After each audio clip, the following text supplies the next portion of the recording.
Where did Christianity come from? The word Christianity, where did it originate? Did Jesus give his religion, says my religion is Christianity? Did he say I am the Christ? If you know that Christ is a Greek translation of the Hebrew word Messiah. Messiah in Arabic, Masih, means the anointed one. Priests and kings were anointed in consecration to their office, that from now on you are my high priest, from now on you are our king. So the Hebrew word for that is Messiah, one who is anointed. The Greek word for anointed is Christos, but Christos is a bit too long, so they lopped off the os and left with Christ.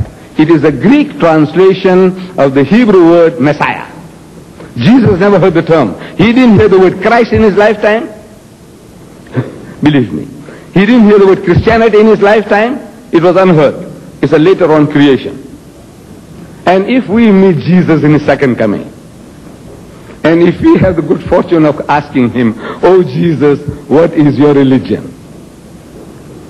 If he said Christianity, we can ask him further. Say, oh Jesus, tell us what church you belong to. Are you an Anglican, or a Lutheran, or Presbyterian, or a Jehovah's Witness, or a Seventh-day Adventist? What are you? What church you belong to? Ridiculous, you agree? It's a ridiculous thing. What will he say? What is the name of your religion, oh Jesus? Tell us. And he will tell us that my religion is a religion of total submission to God's will. One word for that in the Arabic language is Islam. Islam means a religion of total submission to God's will. God says only Islam. Christianity is your creation. Where did the term come from? It is in the New Testament. That the enemies of the followers of Jesus, disparagingly they pointed to them at Antioch, and for the first time they used the term that these are Christians, meaning the worshippers of Christ. And the Christians liked the term, so they adopted it, from which we get Christianity. Christianity was a term coined, invented by the enemies of the followers of Jesus. You like the term, you take it. You see, in my country, people call other people names. They call them names. Among the whites who are ruling the country, the majority are English and Afrikaner. The Afrikaner calls the Englishman Ruinek. Ruinek means rednecks. What they are trying to say is that this guy is a softy, he is effeminate, then he goes in the sun for a little while, he gets red in the neck. You know, he's a soft guy. That's what he means. It's a Ruinek, means he's a softy. You know, effeminate chap. We are the Boeras. You ask the Englishman says he is a Boera. Boera means a farmer. But now, if you ask the Afrikaner what he says, I'm a Boera, means I'm a farmer. Nothing wrong with it. But when the Englishman calls him a Boera, he gets offended. Because when he says Boera, he's trying to imply that he is backward, rustic, farmer, uneducated barbarian. Though he himself says I'm a Boera, but an English-speaking person says he is a Boera, meaning he is backward. But they call each other names. They call the colored community Hottentots, means Hottentots. They call my people coolies, laborers. They call the Africans Kaffirs. But now if you like the term, you adopt it. No Indian goes around in South Africa boasting I'm a coolie. No colored goes around boasting I'm a Hottentot. No Boera goes around boasting I'm a Boera in the sense of a backward rustic. And no Englishman goes around boasting we are Ruineks. But if you like the term, the choice is yours. The Christian made the choice. They liked what the enemies called them, and they accepted it. But the religion of Jesus, according to the definition he will give us, that my religion is a religion of total submission to God's will. One word for that in the Arabic language is Islam. And he is a Muslim. The Quran describes Jesus as a Muslim, his disciples as Muslims. What does it mean? That they followed Muhammad? No, they didn't hear the term Muhammad. Then what does Muslim mean? Muslim means one who has submitted his will to the will of God. Anyone who submits his will to the will of God, The Quran says Abraham was a Muslim, Moses was a Muslim, David, Solomon and Jesus were Muslims, Muhammad was a Muslim, and everyone who submits his will to the will of God is a Muslim. In the Garden of Gethsemane, we see this submission by Jesus, which qualifies him to be called a Muslim per excellence.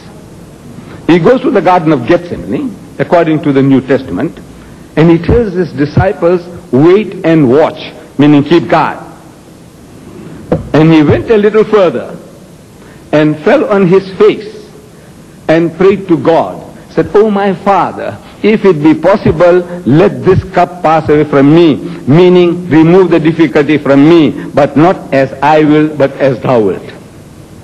The expression, not as I will, what I want, but as thou wilt. Whatever you want me to do, whatever you want me to go through, oh my Lord, I am prepared to submit.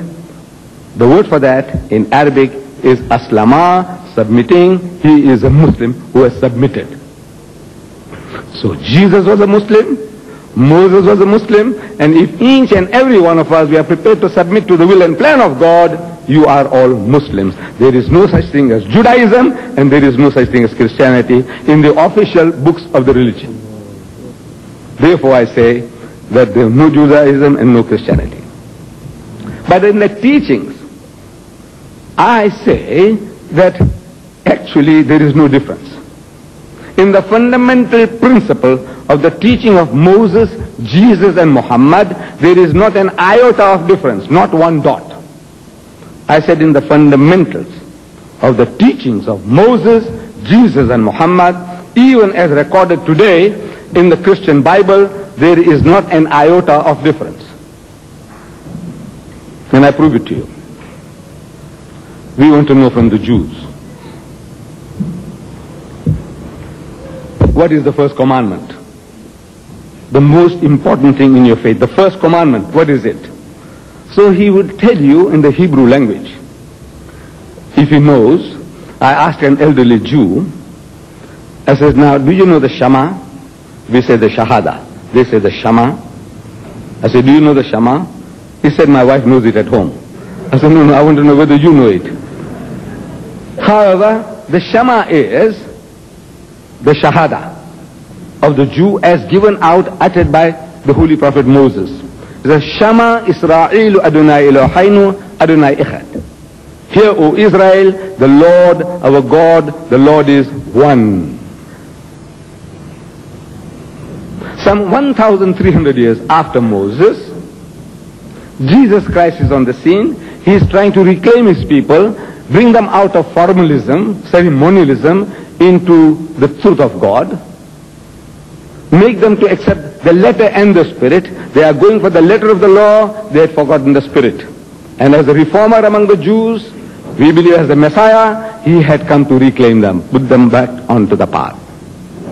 But his preaching, when he preached, the Jews, they thought something otherwise, that this man has brought another religion. Because the way he preached, he didn't preach like the other Jews. The other Jews always said, it is written. Moses said this. It is written. Isaiah said this. It is written. Jeremiah said this. Everything, it is written, and they quote. Jesus doesn't speak like that. He says, it has been said by them of old time, thou shalt not commit adultery. But I say unto you, on a different level now. Sounds different. I am telling you, you heard that you must not commit adultery. But I say unto you, whosoever looketh upon a woman to lust after her, had committed adultery with her already in his heart. He's speaking with authority. Not what's written. What is written is there, but now I'm telling you this. You listen to me. Again, he says, it has been said by them of old time, an eye for an eye and a tooth for a tooth. But I say unto you, resist not evil. He who strikes you in the right cheek, give him the other. It has been said by them of old time, that whosoever puts away his wife, let him give her a bill of divorcement. But I say unto you, that whosoever puts away his wife, save for the cause of fornication, causes her to commit adultery, and whosoever marries her that is divorced, committed adultery. You noted? But I say unto you, but I say unto you, but I say unto you, that created the